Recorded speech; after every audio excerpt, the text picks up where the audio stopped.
so we've got the script, and we're starting to memorize it. We're playing around with our characters' voices. Now we need to also consider our characters' movements. Some of this I addressed in the last class or so, but you need to make sure that you're reflecting that character's age. So if it's like an old person, you know, they may be bent over, they may have little glasses that they're looking over, they may be doing this because they can't tell. Elizabeth's person was holding her back, she had a cane, and she kind of walked kind of bow-legged. The gender, the physical characteristics, they could be someone who is frightened, or somebody who is a young kid like that, or it could be somebody who's angry, or somebody who's very powerful. They have a different stance. So you'll have to just kind of play around with that. Their personality, if they're insecure and dominant, I mentioned that. Their attitudes or emotions. It doesn't mean that your character necessarily has that same emotion the whole time, or attitude the whole time.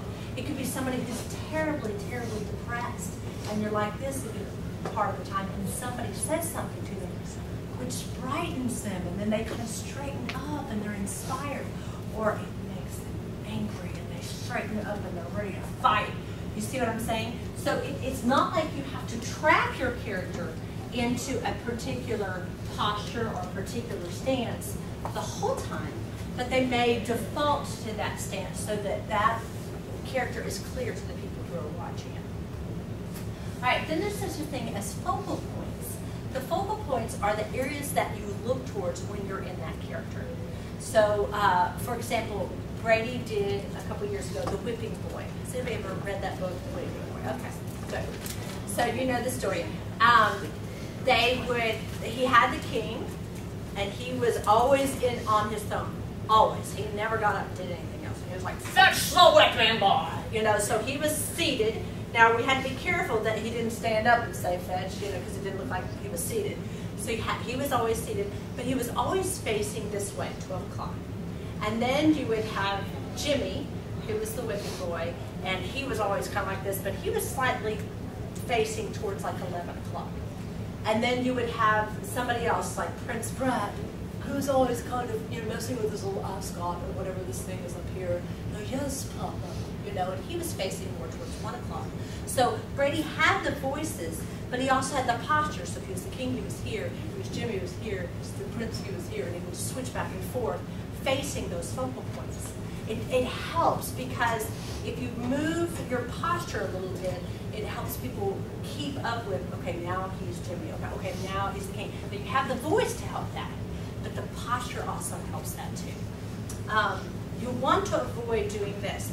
If you have a character speaking here, and you have another character speaking here, and I've seen people kind of do this little dance, the whole, you know, intern, and they're turning as if they're talking to the person, that's just a little awkward and kind of dizzying for everybody watching it. So what you would rather is you would have your character who is speaking, and then another one who's speaking, and you know, and they go back and forth, and I'm just moving my heels, basically. I'm popping my heels, and then I'm facing this way, and I'm talking, and then I'm the old lady, and I'm down here, and I'm asking questions, and then I'm here. Let's say for Cheaper by the Dozen, the father was always, almost always, in the car.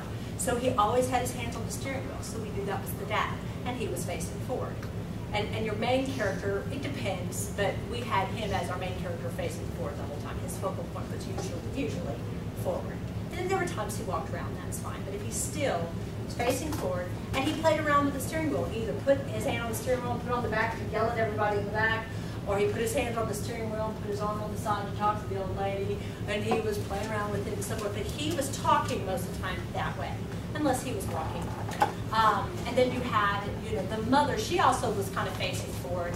But in that case, there was a duo. But then she would be looking and so forth, and she'd be holding somebody. And then, of course, they're bouncing the whole time because they're in a car, you know. People thought they synchronized their bounces, and they did.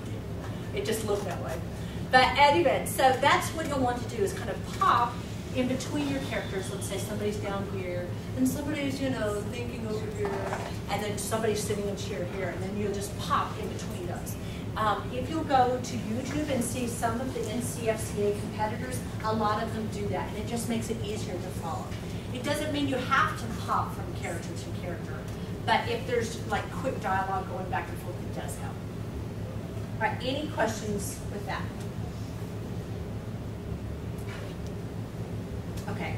I'm running out of time. So we're not going to be able to do the character movements group time. We'll probably do that next time, and Miss Elledge will do that.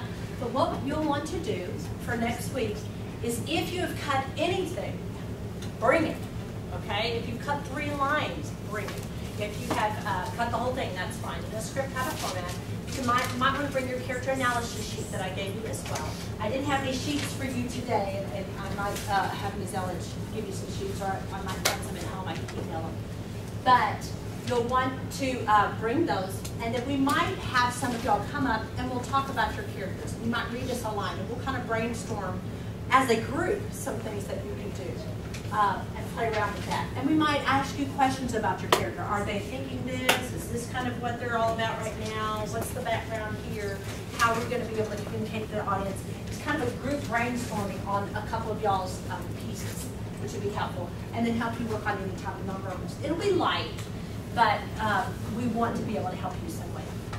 Also, at any time, you can have us look at your scripts, and we can just comb through them to see if they make sense. We might have some questions, or this would be good for a pause here, or this would be good to repeat this line, because you can repeat lines, and that's fine. So feel free and bring us your scripts to look at. We did that. I know last year we just had a time when one of us would be in another room, we'd be just looking through scripts and writing notes on it, asking questions and so forth. You can email them to us. Now I'm going to be out of pocket next week, so you won't want to email me, but you can email Ms. Elledge, or you can email some of our veteran intern students, and they'll be glad to help too. So make sure for homework you thoroughly go check your rules again. Begin the memorization of your piece if you can. If you're not at a place where you can't get it, that's fine. If you do memorize, make sure that when you repeat it out, that you have somebody, like memorize in little chunks, that you have somebody following you in your script while you say it and correcting you as you go, because you need to give it word for word. The whole idea of winging it is a no-go. You don't want to do that, and because you are supposed to say it word for word. So make sure you, when you memorize it in chunks, have somebody listen to you as you give your piece, so they can say, "Oops, you meant this word," and don't get irritated. It's okay. We're just trying to get you where you're working with your script correctly. If you find that I just can't say it that way, you may need to recut the piece, or take that part out or something like that. You can do that. That's fine. But just make sure that you're following and you're learning it word for word. Because goodness, if you memorize it wrong, it's so hard to memorize it right. So be careful. You'll want to incorporate your character voices and movements. And if you have these books, I don't know how many people ended up getting these books this year, but the As I Was Saying and the Art of Interpretation, as I was saying, pages 108 and 113 has some real good suggestions on how to implement certain things when you're doing your character voices and movements.